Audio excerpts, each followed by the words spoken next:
suppose that brings us then to the thing, talking of the weekend with regards to Perez's home Grand Prix. So we've got 5 winners, we've got 5 losers. Let's go through one of the winners. Of course, Max Verstappen being the biggest winner from that Grand Prix race weekend, winning the race by a gap of over 15 seconds to Lewis Hamilton in second place. Just reading through here, Max Verstappen has taken up a near-permanent residency in the winners section of this feature this year. The Dutchman delivering yet again another commanding performance in Mexico City to secure a 16th win in his 2023 season, which is a new single-season record. This was Verstappen's 5th victory in Mexico, tying Austria's Red Bull Ring for the venue where he has enjoyed his most success, and moving him to 251 points, clear of the top of the Drivers' Championship. He has already won the championship, but there's a bigger gap that separates all the other drivers in the drivers' standings. His 18th podium of the year in 19 events ties his own single-season record with 3 Grand Prix still to go. This year just gets better and better for the Red Bull racer. Yeah, indeed. And his teammate, not so much. Of course, Sergio Perez did not. And he was a big loser. That's the very next person, of course, we have to talk about. And in the case of emotions was the other scale for Verstappen's teammate, as he was distraught with his performance after making contact with Charles Leclerc that caused race-ending damage. His second retirement in 4 races was a painful way to end his home Grand Prix race weekend at a venue where he enjoyed such unrelenting and passionate support from a wonderful crowd.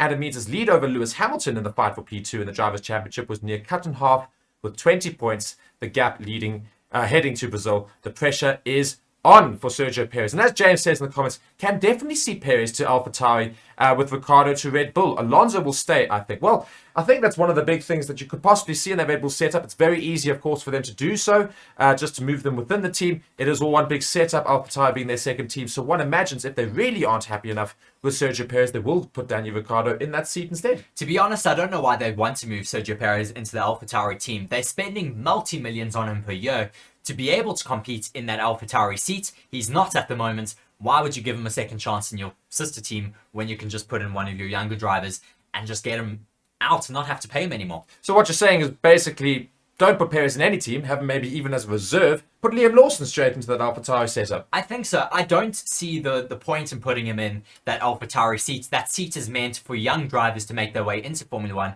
and then into that Red Bull seat. Why demote him into the AlphaTauri seat and pay him multi-millions as if he's still in that Red Bull seat? You're still going to pay him either way if he's not in the sport or if he's in the sport. So take him out completely. Maybe he can go to another team or he has to have a hiatus here.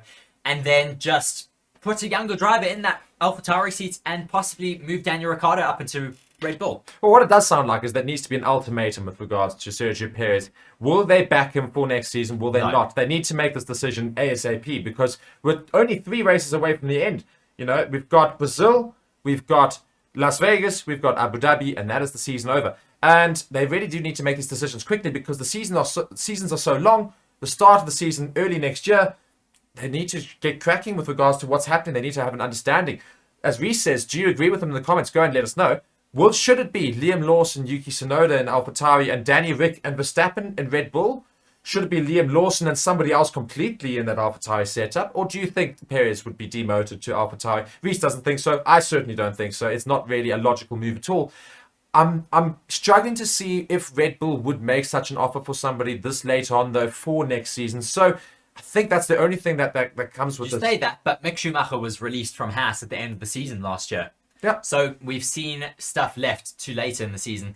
Just looking at a few winners, a few other winners from this weekend. Lewis Hamilton, of course, being the biggest winner, having come in P2 off the back of his US Grand Prix where he was unfortunately disqualified from that race due to the wear on his floor.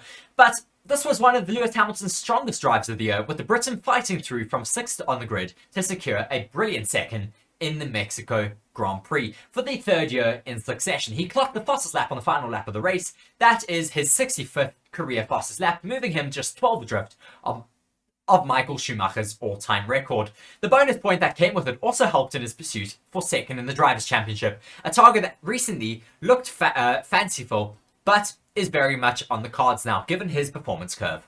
Yeah, so I mean, do you think Lewis Hamilton could get further up in the Drivers' Championship? 100%. I think he's going to take it away from Sergio Perez. You reckon he gets second? I don't think that Sergio Perez is going to be able to hold out at the moment with his pure run of form right now. I think he's going to retire from possibly another race in the next 3. You know what would have been interesting is the fact that if Hamilton didn't get disqualified in the previous race, and then of course we saw Sergio Perez not finish yesterday and Hamilton get a second, we probably would have seen Hamilton literally Hamilton would have taken he would have the taken already this weekend. So it's an interesting one, the fact that Hamilton, even with that disadvantage last weekend, could still very easily take Sergio Perez right at the end, which will be damning to Red Bull, of course, and their hopes for having a 1-2 and Constructors' Championship in the belt. So lots of eyes on Sergio Perez. But Hamilton, of course, certainly advancing in that Mercedes car, and the Mercedes team certainly advancing towards a much better season in 2024. A team, of course, that's still associated with Red Bull that saw a loser over the weekend was that of Yuki Tsunoda. Yes, Yuki Tsunoda. I'm getting fed up with Yuki Tsunoda, to be very honest. I think Red Bull need to get rid of 2 drivers. They need to get rid of Sergio Perez and Yuki Tsunoda. Yuki Tsunoda has been in that AlphaTauri seat for 3 years now. He hasn't been promoted up into the Red Bull seat, hasn't shown any major signs of a breakthrough in terms of performance, and we're still seeing the fact that he is so immature in that car. I think the point that proved that for me this race weekend was the fact when he crashed with Oscar Piastri, he of course was spun around there into turn 1. Then instead of getting his car back out onto track, he was throwing a tantrum in that car, throwing his hands all over the place instead of getting back out onto circuit. I mean, it was absolutely bizarre, as you say. I mean, even in his turn, he was throwing his hands up, and then the car stopped, started the car moving, and then was just throwing his hands up, hitting his steering wheel, and then getting going eventually. His engineer came back onto the radio to go and say, you can still make up lots of places in this race, keep going. He says, I do not want to be spoken to. I don't want to hear any more things for the rest of the race. So basically saying, I don't actually care about the rest of this race because I'm just going to be a fed up little spoiled brat, essentially. Well, I think it really shows the immaturity still of Yuki Tsunoda. He is still quite young, but we have seen better mindsets coming from other Red Bull juniors, from other juniors in the sport. Full stop, really.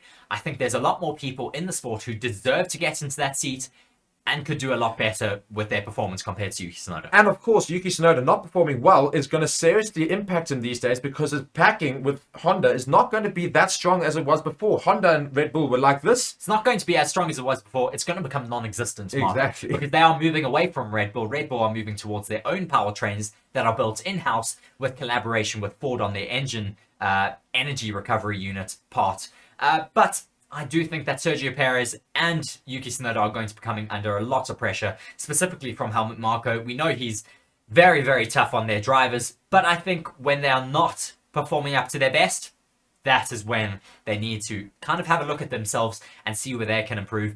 And I think Yuki Tsunoda has done that multiple times and just is not making any breakthroughs in his performance. Another winner from this race weekend, though, was Daniel Ricciardo, who went on to say it looked like who has been topped to say it looks like the Daniel Ricciardo of old is back from this race weekend. Said the Red Bull boss Christian Horner as he heralded a sensational performance from the Australian, competing in only his second race since recovering from a broken hand. Old man Rue there in the comment section saying, I agree, Yuki should go.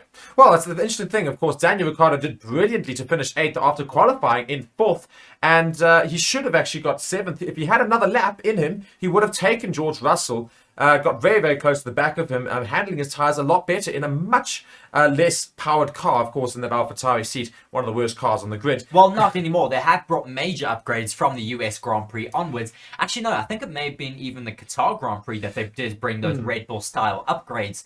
Of course, they're allowed to copy the concepts of other cars within reason. They are allowed to take a certain amount apart from their Red Bull sister team as well. And they're doing that now as much as possible within the set regulations. And now we are seeing Daniel Ricciardo being able to find a lot more performance in that car and get his car a lot higher up the grid. Of course, his qualifying result was helped a lot by the fact that Yuki Tsunoda did give him the slipstream. But even without the slipstream of Yuki Tsunoda in Q3, he still placed his car up in P4. Well, yeah, we talk about that, of course, but AlphaTauri still nowhere near Mercedes, Red Bull, and Ferrari and the likes. They shouldn't be anywhere near them, yet still competing yesterday. I was going to say, you say they're nowhere near the likes of them, but they're now able to compete with them in a race, which is very power dependent at this circuit in Mexico. I'm waiting to see what's going to happen at a more traditional track like the one next weekend out at Interlagos in Brazil. That's a much more realistic indicator of their true performance with those new car upgrades. I think we're also going to be looking at a lot of other teams who have brought major upgrades. As we look at another winner, or another loser rather, from this weekend, which was Haas. This was a chastising weekend for Haas, who dropped to the bottom of the Constructors' Championship after a 4th Grand Prix without points. Nico Hülkenberg looked like he may snatch at least one with a gritty drive on his 200th Grand Prix weekend, but 70 laps in on the mediums proved a step too far as he faded down to 13th. His teammate Kevin Magnussen had a massive crash when his Haas suffered a left rear suspension failure through turn 8, which veered him into the barriers, causing a major amount of damage to his car, damage to the Tech Pro barriers, and a red flag in that race, which just caused a little bit more interesting dynamics throughout that race yesterday on Sunday. Exactly. And we go then to one of our major winners yesterday, arguably the best drive I've seen from Lando Norris in a little while. Granted, a lot was helped, to get him up to the position, but starting all the way down in 17th position to fight his way to the top 5. I mean, unbelievable. Yes, Lando Norris, of course, we expected him to be able to fight through the top 10 and get quite close up to the top. I was almost expecting him to get onto the podium because we know how fast these McLarens have been all season. With their new upgrades, of course, from I think it was about race 5 or 6 onwards that they did bring those newly upgraded cars, and they did find all of that pace. I think it was in Austria where they did bring that major upgrade. But we're expecting him to be at the top. Of course, he was hampered by the fact that he did not get a clean run in qualifying 1 on Saturday evening, so he was eliminated from that first qualifying session, and that really made his race a little bit more difficult. I think he would have been able to challenge for possibly top 2, maybe for the race win yesterday if he didn't have that bad qualifying session on Saturday evening. Indeed. So he was very busy in Mexico yesterday, doing exceptionally well to get ahead of George Russell right near the end there and move himself into 5th. And that's the most positions he has ever gained in a race, and was the kind of performance that yielded the fan-voted Driver of the Day accolade for the 4th race in a row. And yet he seems to doubt himself often in his car, and Driver of the Day 4 times in a row. One imagines that he does need to just take a chill every now and then and realize he's quite the driver. Should he be moving on from McLaren, or do you think McLaren will give him a car next season that'll really get him motoring? Well, I think now the basis car that they have, they can evolve and develop on that. They seem to have found a lot of pace.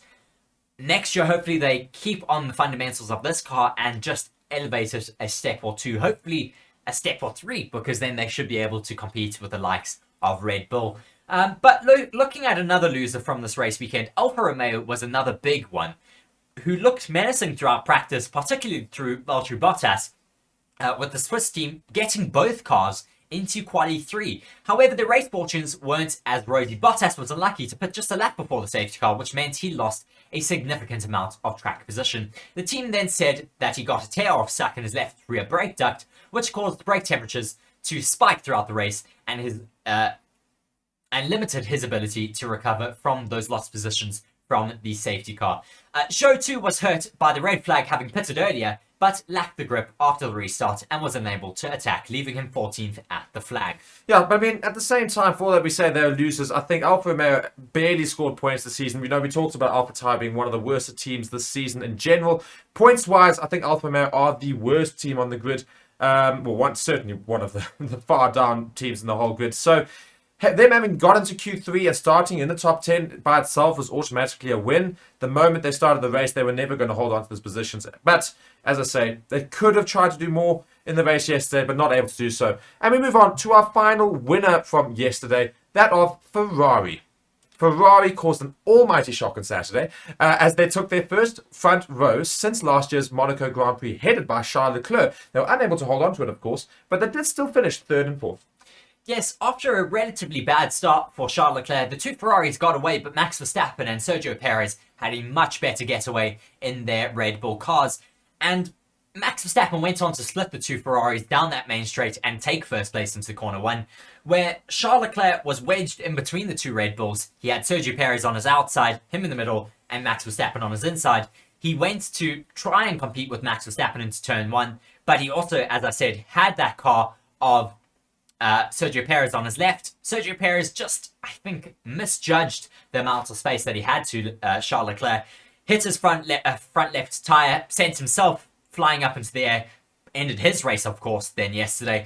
Charles Leclerc received a little bit of damage on his front wing, breaking the end plate off of that. He was at least able to keep up in terms of pace to Max Verstappen, dropping a few tenths every lap, but being able to compete at least. Then the safety car did come out, and then the red flag was called because of that crash from the Haas driver of Kevin Magnussen. They were able to then fix that front wing, but later in the race, he did lose that second place position to Lewis Hamilton. Yeah, but still a great race though for Ferrari. Finishing in third and fourth is not too bad, given the fact that their car also did not have that engine replacement for this race weekend. They were worried about how it was going to affect them. Didn't seem to affect them all that much. Still got a lot of points in the weekend, and they can be very chuffed with that result, of course. Which then moves on to our final losers from yesterday, and pretty much losers for the season with regards to how they started so well and have dropped off significantly. As one of the other articles said just before we got to this, you know, you can copy one car, but if you don't keep developing and understanding why they do all of this, it's not going to make it to the end of the season. And we've seen that with Aston Martin.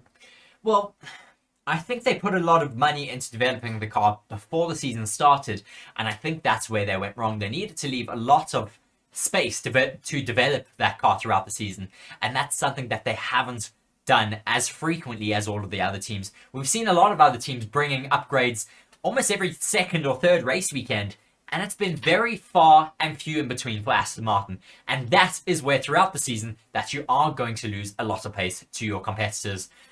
Every single season has this, and we've seen it throughout the past, where you have to keep developing your car as much as possible. Of course, now we do have budget caps in Formula 1, which means that you can only develop up to a certain point within regards to how much you're able to spend, but you need to be clever in where you bring your upgrades and how you bring them. You need to do a lot of analysis of what the other teams are upgrading on their cars and see in which areas you need to develop. And I think one of the biggest areas that pretty much every single other team needs to develop and be able to catch up to Red Bull is their suspension.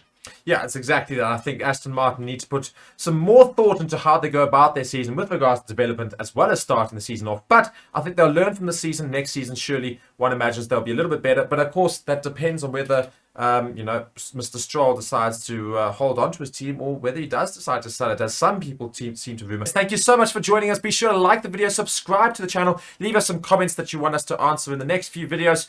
Reece will, of course, be giving you all of the various shows coming up this week. I've been Mark. Reece has been alongside me. Thank you so much for watching. Until the next time.